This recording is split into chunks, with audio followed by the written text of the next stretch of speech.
পাচ্ছি, আমাদের বোনদের নিরাপত্তা আমরা ঘরেও দিতে পাচ্ছি না। আমাদের স্পষ্ট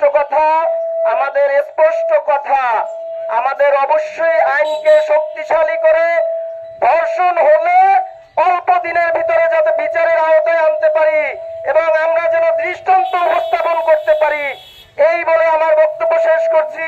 তাদের জন্য আজকের এই আমার বোনেরা নিরাপদ নয়, তাদের বিরুদ্ধে কঠোর থেকে কঠোরতম আন্দোলন করে তুলতে হবে।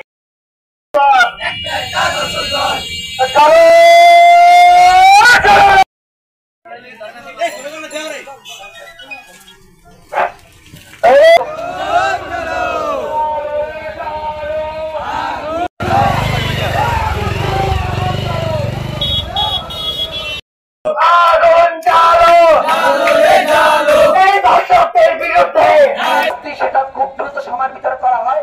পাশাপাশি যদি কোন দর্শক, কারণ আমরা জানি যে দর্শক এই বাংলাদেশের দর্শক আমাদের এই কর্মসূচি থেকে সাথী বন্ধুরা এই পর্যায়ে আপনাদের সম্মুখে